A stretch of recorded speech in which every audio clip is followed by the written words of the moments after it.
Yoyyaa ashama akkam jirtu kabajamtootaaf hordoftoota qophii keenya. Nagaaf jaalalli tokkummaan bakka jirtan hundaatti hunda keessaniif haa ta'u jechaa guyyaa har'aallee seenaawwan nama barsiisan nama bashannansiisan keessaa tokko isiniif qabadheen dhiyaadheeraatii haga xumura qophii kanaatti laayikii fi sheer akkanumallee sabskiraayib gochuun waliin tura.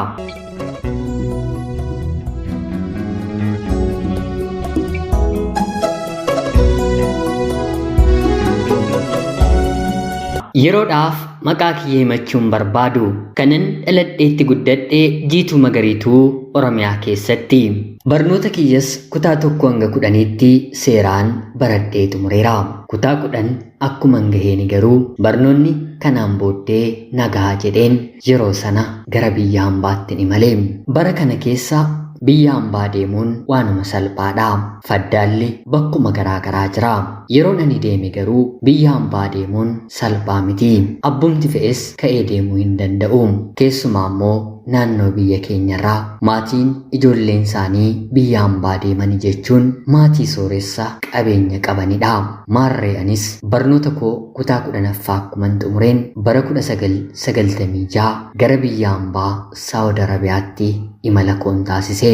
Haatii fi abbaan koo nama baadiyyaa ta'anis haa ta'uutii garuu boqqolloo xaafii abbaan kiyya oomishu konkolaataadhaan gara Finfinneetti ergama. Anis biyya hambaa kan hin deeme maallaqa rakkannee otoo hin taane biyya hambaa deemtee dhufte intalli obbo Abaluu maqaa jedhu gonfachuufi. Bara sanatti abbaan koo konkolaataadhaan midhaan haa feesisu malee haa ta'uutii garuu gatiinsaa akka maallaqa biyya hambaarraatii dhufu miti. Baatii 4 yookiin immoo 6 yoon hojjedhe maallaqa abbaan koo waggaa guutuu midhaan irraa argatu anis tan argadha. Maarree kanaan haadhaaf abbaa kootiin kanaan ol baadiyyaa keessa hin jiraatiinaa magaalatti mana isiniif ijaara jedheen akka har'aa wanti hundumtuu qaalii mitiitii lafa qarshii 2000 biteen mana qorqorroo maal fakkaatu mooraa bal'aa ta'een haadha koof abbaa koof ijaare. Kanaanis baadiyyaadhaa guutummaamatti gara magaalaatti galanii. Kanaanis abbaan koo erga ati mana naaf ijaartee jechuun maallaqa ofii qabuun konkolaataa Ayisuuzii jedhamu magaala keenya keessa sana dura 2 malee kan hin jirre bitee obboleessi koo dhiiraa tokkos akka inni konkolaachisuuf kenneefi. Kanaan akka magaala keenyaatti warra qabeenya qabu sooressa maqaa jedhu qabna. Anis biyya hambaan jira mitiire waa'een keenyi ol ka'aadha. Maatiin koo ijoollee dhiiraa 4 fi dubartoota 3 ijoollee obboleessa abbaa koo 2 dhiiraaf durba umrii malee boqotee 9 keenya nu jiraachisu ture. Waggaa 3 guutuu biyya hambaa hojjedheen mana ijaarame konkolaataa bitame ilaaluuf bara miliineemiis gara biyyaa dhufeen ture. Maatiin kiyyas kanaa ol gara biyya hambaatti hin deebi'in heerumii naan jedhanii. Yeroo kanatti ani lakkisaa ani heerumuun barbaadu hiriyyaas jaalallees hin qabannee jedheen deebiseefi. Yeroo kana maatiin koo atumti heerumaaf qophaa'e malee amma dhiirri sirritti wal nyaataa baatii 2-3 as turii naan jedhanii. Dhugumas akkuma maatiin koo jedhanii dhiirri qabus hin qabnes bareedus fokkisus kana naan hin barbaanneen turre. Haa ta'uutii garuu kan keessi koo jaallatu kan keessi koo filatu bara sana hin arganne. Yoo qabeenyan qaban jedhu hojjaa isaatu gabaabaadha. Yoo immoo hojjaan isaa dheeratee bifti isaa diimaa ijoollee araba fakkaattu narraa dhalchuu danda'a jedheen fidhadhu hiyyeessa ta'een argaa. Kanaaf baatii 6 maatii kiyya bira tureen dhiira maqaa meeqaan otoo moggaasuu gara biyya hambaatti deebiseen imalee. Waggaa 2 nan dalagee. Turtii waggaa 2 dalageen mana bareedaa naannooma maatii kiyyaaf ijaaretti ofii kiyyaa lafa bitadheen ijaarradhee. Maatiin kiyyaa wanta isaan gahu mataa isaaniitti waan qabaniif anarraa homaan barbaadanii wanta ani isaanitti ergu kallacha waan isaanitti ergeef irra oolchuun. Maarree waggaa 2 ergan dalagadhe booda ammas nan boqodha jedheen gara biyyaatti deebi'ee. Si'a kanas heerumuus nan barbaade. Haa ta'uutii garuu dhiirri keessi kiyya barbaadu lapheen kiyya jaallatu eessaa naaf haa dhufu.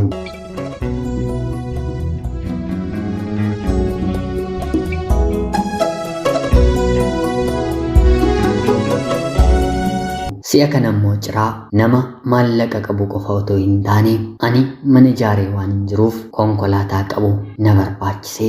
Kunis gonkumaa naaf argamuu hin dandeenye.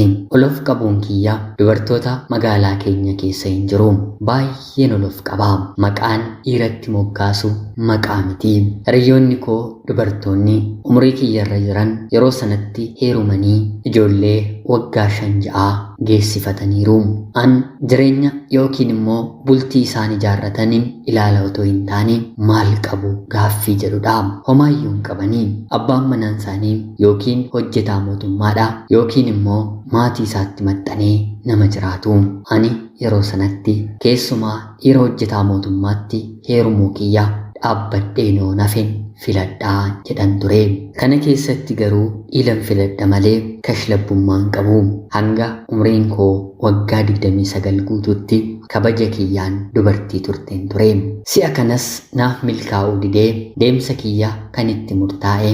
Si'a kana immoo afaan maatii heerumii naan jedhani jalaa kan ittiin dhokadhu gara biyya hambaatti si'a sadaffaaf deebiseen imalee. Yeroo kanatti biyyuma Arabaa keessatti dargaggoo qomoodhaan Oromoo ta'e biyyi keenya garuu baay'ee walirraa fagaatu. Bifa ani barbaaduun fedhii keessa kiyyaa naaf guutu tokko waliin carraan taate wal na barsiiste.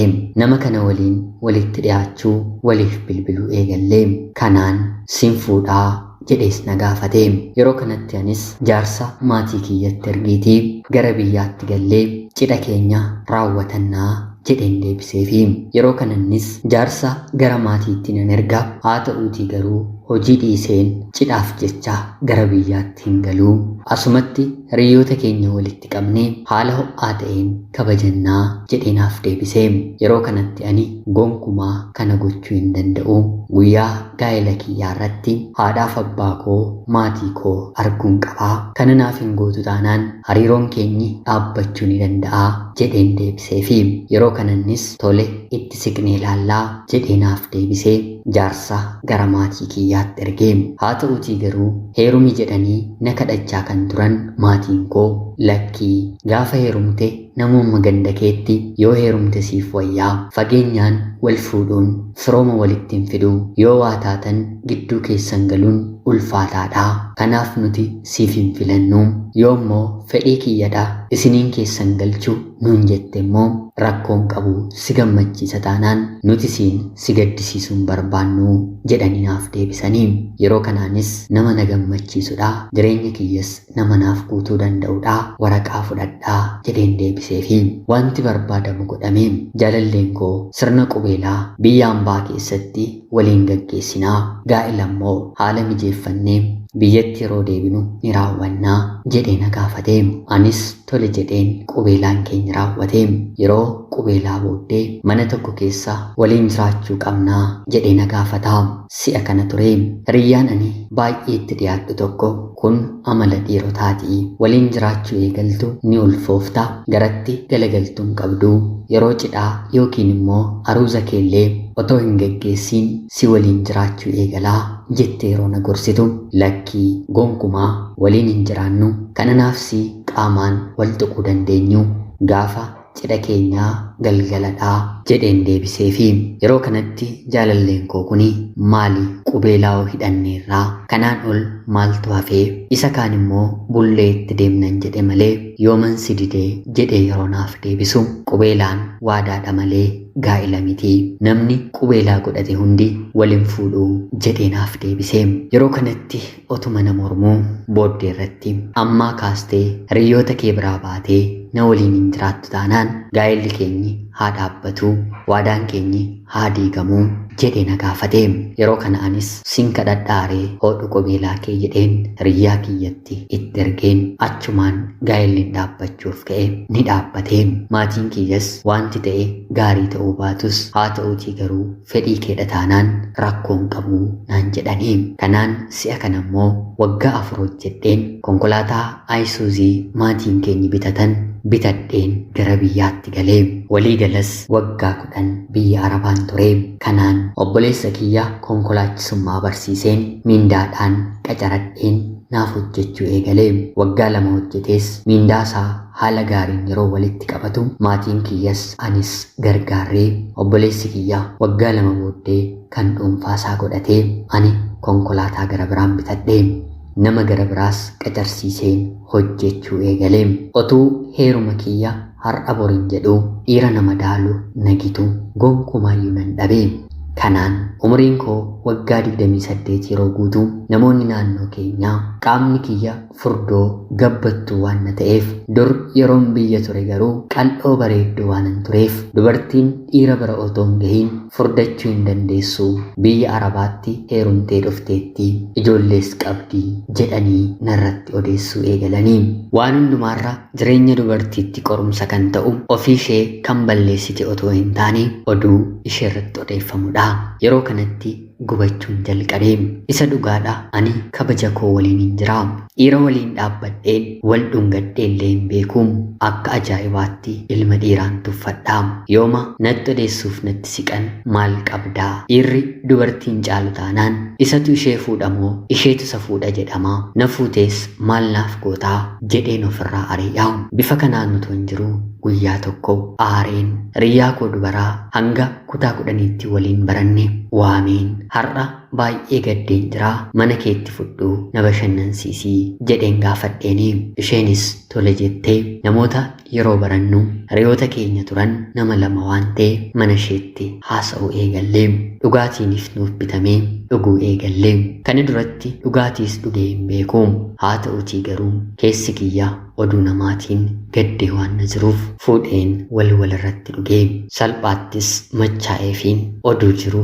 oduun jirre haasa'uun eegalee kana gidduutti isaanitti akkan hanga ammaatti dhiiran beekne haasa'eera natti fakkaata maarree dargaggoota yeroo sana waliin baranne keessaa tokko sin gaggeessanaan jedhee machaa'een otoon gatantaruu gara mana isaatti na fudhachuun ofiillee fuudhee waan hin jirreef kabaja kiyya narraa fudhatee umurii waggaa 29tti dhiiran baree ganama barii yeroon ka'u mana haadhaaf abbaa koo keessa miti mana dargaggeessa kanaan jira wanta narratti ta'ettis baay'een gaddee haa ta'uutii garuu guyyaama kana maaliif akkas na gootee hin na fuutamoo jedhee yeroon gaafadhu ati durba taanaan haadha qabeenyaa akkanaa dhiira maaliitu jibbaa hojii dhabaadha jettee nan tuffattu taanaan kunoo asuma na waliin jiraadhu gara maatii keettis galuun hin barbaachisu jedhee natti hime yeroo kana anis itti yaada jedheen gara manaatti galeen garuu carraa na mudateetti baay'ee gadduun gonkumaa ija kee arguun barbaadu jedheen gurbaa kanas ofirraa ari'ee yeroo umriin koo waggaa 30 guutuu haatiif abbaan koo dhiiruma haa ta'u bifa barbaaddeen itti heerumiitii maaloo dhala kee nutti argisiisii jedhanii na kadhachuu eegalanii haa ta'uutii garuu ani tuffiin kiyyaa na gadhiisuu didee si'a kanallee qabeenyuma kiyyayyuu ilaalanii dhiirota gaa'ela barbaadanii ma dhufan maal qabda jedheen bifa hojjaa qabeenya sanyii wantoota garaagaraan ofirraan ari'aa.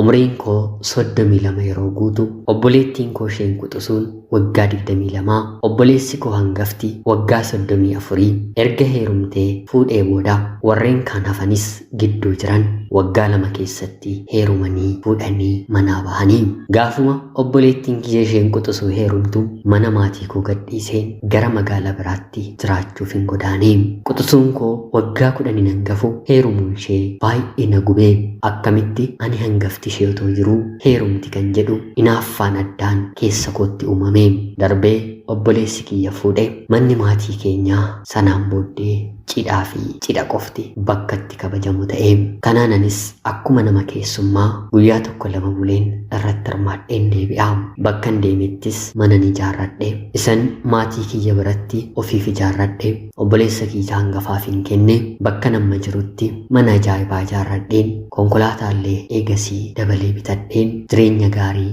qananii jiraachaan jira har'a umuriin koo waggaa 36dha bara darbee heerumaaf abdii kutadheen dhiirris bifa kanaan natti dhiyaachuu yeroo dhaabu daa'imuma dahuufillee jedheen yaalii gochuu eegalee bifa kiyyas kosmootiksii garaagaraatiin dubartii reefu umuriin waggaa 23 fakkeesseen manaa bahee dhiirota garaagaraa argachuuf yaalus galgala waliin buleen ganama simoo kanan galgala waliin bule jedhanii ana biraa nahanii ka'uu dhiirris hinna jibbaa amma xiqqoo kan na haasofsiisu kan fuudhee hiike kan ijoollee qabu dubartii dabalataa na godhachuuf kanneen kana fakkaatanii hiriyoonni koo yeroo kutaa 10 jiru heeruman har'a ijoolleen isaanii yuunivarsiitii seenanii kolleejjii irraa immoo kan eebbifamanis jiru.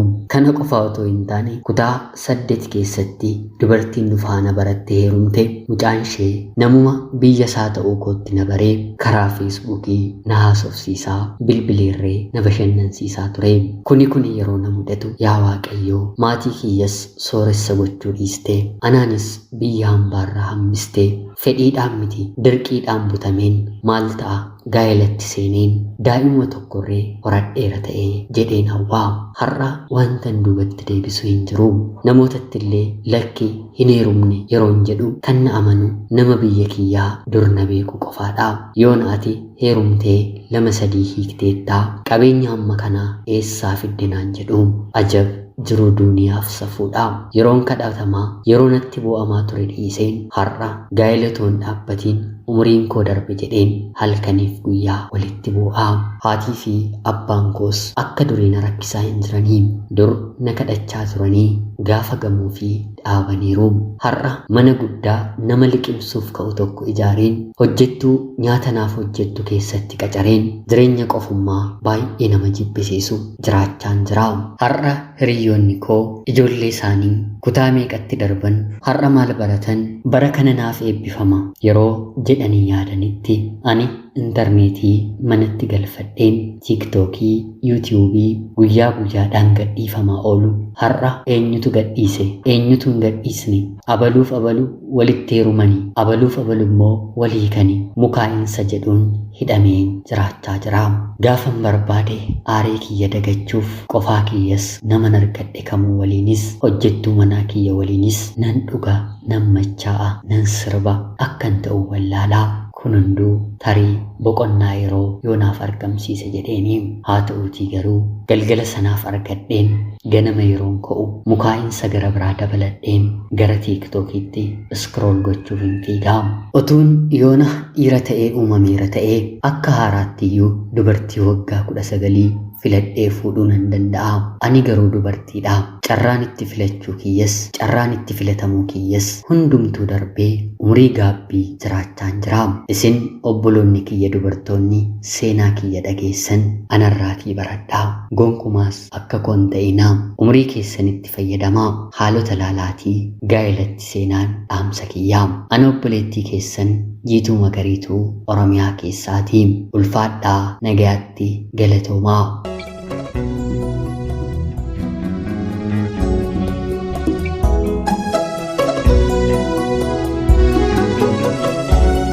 Egaan jaalatamtootaaf hordoftoota qophii keenyaa seenaa obboleettii keenyaa guyyaa har'aarraallee waa hedduu akka barattan akka hubattan homaa shakkii tokkollee hin qabu. Tarii seenaa kana keessatti kan ajaa'ibsiise waa'ee kabaja durbummaa ishee haga waggaa 29tti qabattee turuu isheeti. Kun dhaloota bara kanaaf abjuu ta'uu danda'a. Dadhabina hedduu qabaattus kun immoo cimina isheeti. Ani biyya keenya keessatti dubartii durbummaadhaan hanga waggaa 39tti turte dhagaheen jira. Kunis yeroo ijoollummaa ishee nama isheen waliin hin ciisneetiin ciisteetti jedhamtee booddee irratti jaarsi dulloomaan haati manaan jalaa duute tokko manatti haftuu kana natti heerumsiisaamee jedhee gaafa fuudhu mucayyoon dubaradha. Jaarsi nama durii waan na tureef akka aadaa naannoo keenyaatti gaafa durbummaa fudhatan dhiiga durbummaan dhangala'e miinjolii fi maatiitti argisiisu. Jaarsi kun miinjoliis waan hin qabneef rasaasa dhukaasuun koottaa wanta mana kootti ta'e ilaalaa jedhee durbummaa dubartii umurii waggaa 39